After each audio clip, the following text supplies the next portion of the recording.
Allez, le fait Moi, je maintenant, suis... parce que ça chauffe aussi à l'IHU Méditerranée Infection, et c'est un sujet qui m'a été proposé aujourd'hui par Victoria, que l'on salue, fidèle soutien parmi les fidèles, et qui en plus de temps en temps me fait remonter des sujets. Alors pour rappel, hein, le 22 octobre dernier, une enquête de Mediapart avait révélé l'existence en 2019 et en 2020, avant même tous les délires de Viens prendre ta chloroquine. d'expérimentation sauvage contre la tuberculose, hein, je cite, provoquant chez plusieurs patients, dont un mineur, de graves complications. Mais vous connaissez l'IHU, on n'est pas à une affaire près, évidemment, donc accrochez-vous à votre slip bar si vous en avez un, et si vous en avez plus, adressez-vous à Macron, c'est à cause de lui si vous avez plus de slip. Dans son communiqué, la NSM indique, donc l'Agence nationale de sécurité du médicament, indique en premier lieu qu'elle met en place une police sanitaire afin de suspendre la recherche impliquant la personne humaine, RIPH, appelée. Et merci pour le cheer, Kristen with a K. Merci beaucoup pour les 200 bits. Et merci à Alain Gerbert tout à l'heure qui a resub pour la 4e fois. Ouais, qui met en place une police sanitaire pour suspendre voilà, ces recherches. Notamment celle qui était appelée pathologie associée. Alors là, on est sur un truc bien exotique. Pathologie associée au voyage et à l'acquisition de pathogènes et de bactéries multirésistantes chez des étudiants en médecine effectuant un stage pratique hors de France. L'intitulé est un peu long. Qu'est-ce qu'il y a dedans? En fait, il s'agit d'une étude dans laquelle l'IHU demandait à ses propres étudiants, des personnes par définition dépendantes de l'IHU, donc, puisque sous leur autorité, donc il leur demandait d'effectuer des autoprélèvements vaginaux et rectaux. Oui, donc... dans la chachate et dans le cucu, avant et après avoir séjourné à l'étranger. Mais comme l'avait révélé une enquête de l'Express, je vous mettrai tout en lien évidemment, publiée en juillet 2021, cette recherche n'a pas obtenu l'autorisation d'un comité de protection de personnes. Alors c'est les comités de protection de personnes, ça s'assure. Alors je crois que c'est toi Cyril qui fait beaucoup de bruit, si tu peux te mute pour le moment, et je te donnerai la parole juste après. Parce qu'il y a beaucoup de souffle. Donc le comité de protection de personnes, c'est pour justement ce type de recherche qui implique la personne humaine, vérifier que ça reste un petit peu éthique. Donc voilà, c'est illégal de ne pas en avoir, hein, de ne pas avoir l'autorisation d'un comité de protection de personnes au regard de la loi qui encadre donc les recherches impliquant la personne humaine, et je cite, un scandale absolu en termes d'éthique. C'est ce que rappelle le professeur Mathieu Molimar, spécialiste de pharmacologie clinique au CHU de Bordeaux, qui a suivi cette affaire de près. L'agence sanitaire française, donc la NSM, a également mis en place 2 injonctions. La première, c'est d'obliger l'IHU et la PHM, donc l'IHU, vous le connaissez, la PHM dont il dépend, c'est Assistance publique hôpitaux de Marseille, à mettre en œuvre un programme de formation du personnel au bon respect de la loi qui encadre justement ces recherches, les RIPH. Ce programme devra être dispensé par un organisme extérieur, inclure les bonnes pratiques cliniques, une formation pourtant élémentaire, hein, et être finalisé au plus tard d'ici 2022. Fin de citation, c'est l'avertissement que donne l'ANSM, donc d'ici la fin de l'année. L'agence confirme ainsi son jugement d'avril dernier. Souvenez-vous, j'avais fait une vidéo pour en parler, je vous la mettrai en lien, et je m'étais fait insulter comme d'habitude par tous les raoutistes de France ou de Navarre. Enfin, Navarre, il n'y en a pas des masses. Mais en France, il en reste quelques-uns, des irréductibles.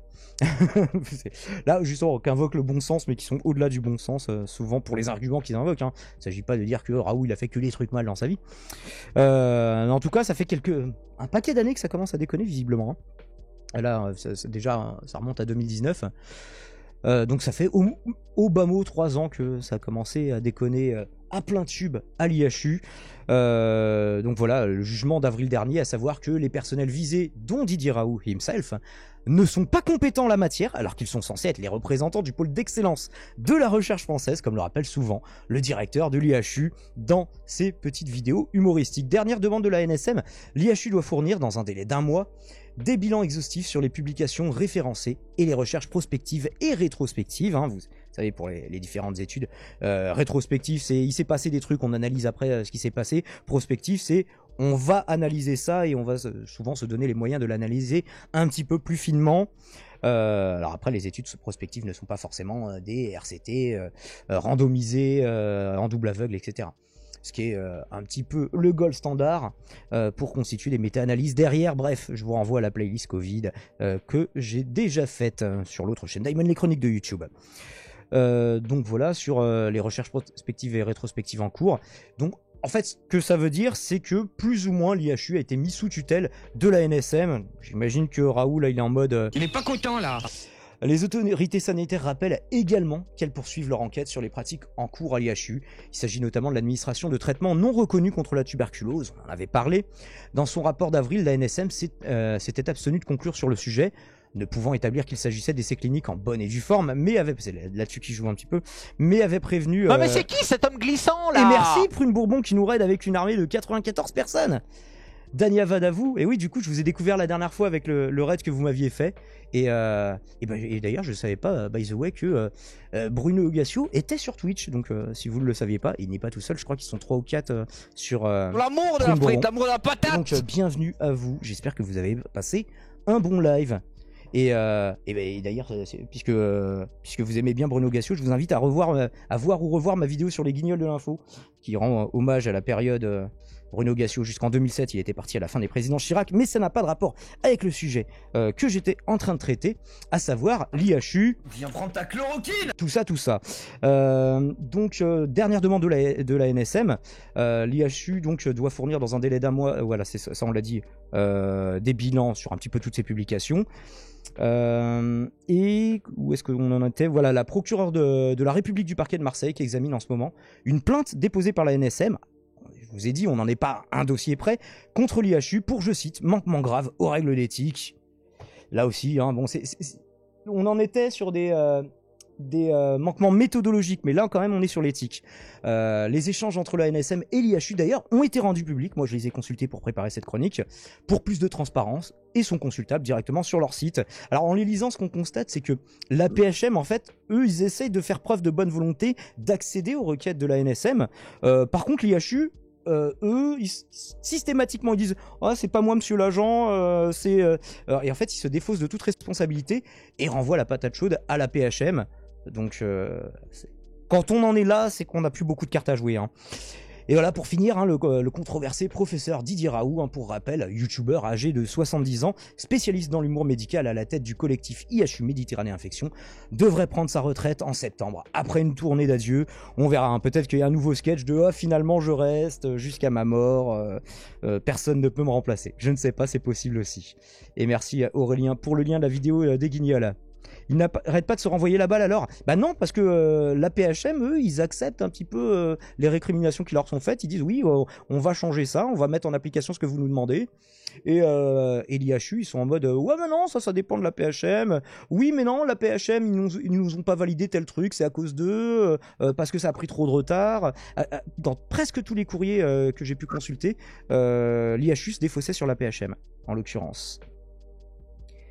Et vous avez aussi le lien de la chaîne de Prune Bourbon, justement, pour les personnes qui étaient là déjà avant et qui souhaiteraient découvrir ce qu'ils font. Et souvent, ils font des streams jusqu'à minuit, en essayant de pas trop déborder. On a plus vite fait de lister ce qui va bien à l'IHU. Non, il y a plein de gens qui essayent de bien faire leur boulot. Mais le problème, c'est que quand tu as une direction qui, non seulement n'en fait qu'à sa tête, mais qui, en plus, exerce, voilà...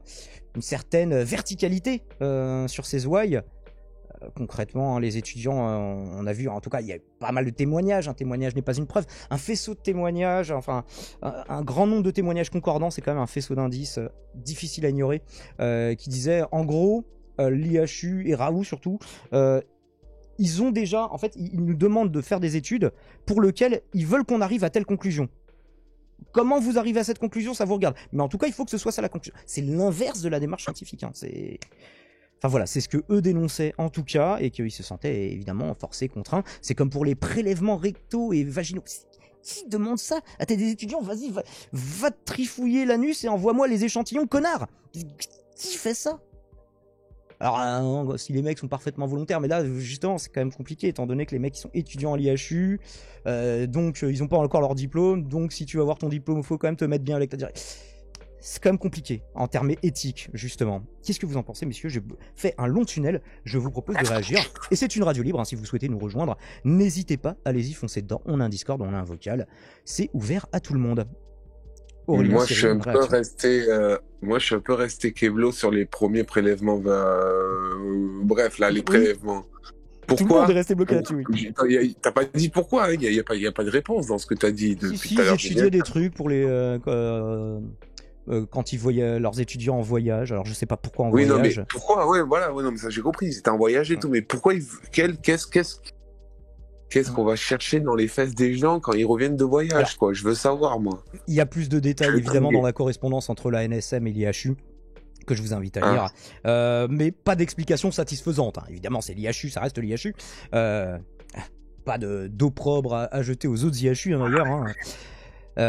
Qui sont des instituts hospitalo-universitaires comme les autres et non pas comme celui de Marseille qui pourtant il y a du budget Marseille, il y a des moyens, c'est vraiment voilà la tête si on arrive à mettre quelqu'un qui est un peu plus en phase avec la médecine moderne, peut-être que il y aura moyen de faire quelque chose hein. Donc l'amour de la il est taré Raoul, il me fait flipper.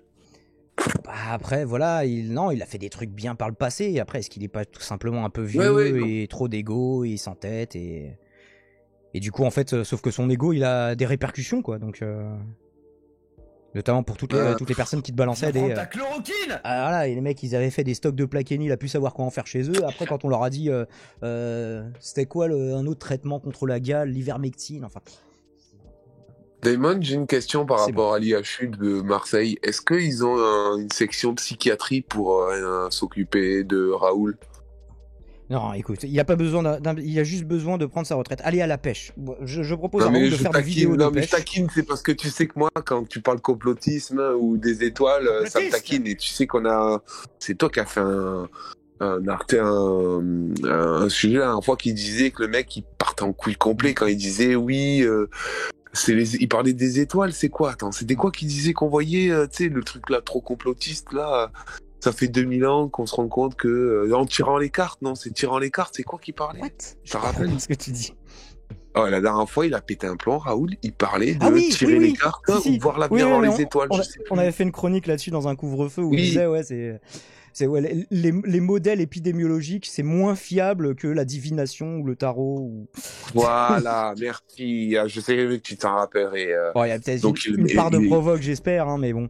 HPP Camélon qui nous dit, et tu classes les gens comme moi dans la catégorie complotiste alors que je veux juste que mes filles fassent du sport de contact. Alors déjà, moi je sais pas qui tu es, HP Caméléon, donc je te classe dans aucune catégorie. Après, il n'y a pas de catégorie complotiste ou pas complotiste. En fait, c'est un spectre du complotisme, tu vois. Tout le monde est plus ou moins complotiste et même des fois, en fait, tu ne crois pas forcément à un truc en particulier, mais ta méthode pour identifier ce qui est probablement vrai ou probablement faux est tellement défectueuse que tu es particulier et en fait que tu as un mécanisme de pensée qui conduit plus facilement au complotisme, tu vois. Donc encore une fois, c'est pas juste noir, blanc, chaud, froid, mais par contre il y a des trucs qui sont faux et quand tu continues de les maintenir, quand tu continues de t'acharner pour maintenir une position qui n'est pas viable et que tu persuades des gens là-dedans et que du coup ça a des conséquences. Parce que les gens quand on leur dit tout en fait tout est faux, tu vois, tout est faux, tout est manipulation, tout est combien de fois je l'ai la 5G c'est une manipulation, la Covid c'était une manipulation, enfin tout était une manipulation, ce qui veut pas dire que les manipulations n'existent pas. Donc encore une fois, la question elle est plus compliquée. Et d'ailleurs, j'ai pas parlé de complotisme à proprement parler dans la chronique, je crois pas. C'est moi, tu sais que moi de suite j'ai fait une déviation sur le complotisme et tout. C'est de ta faute. Ah voilà, ça y est, c'est bon. N'embêtez pas Damon, embêtez-moi moi. Mais voilà, mais c'était sûr en fait. C'était sûr. Et les gens, faites des dons, sérieusement là. Faites des dons un peu, on sait que c'est la fin du mois, mais vous en avez pas beaucoup fait ce mois-ci au début du mois, donc il faut financer les croquettes du raton laveur et tout. Et l'électricité pour faire des streams. Et un évidemment, peu de Damon, si vous le pouvez et si vous le voulez, si vous avez un euro qui traîne, écoutez, ce n'est pas de refus, j'agite devant vous mon chapeau numérique et je clôt ainsi cette chronique.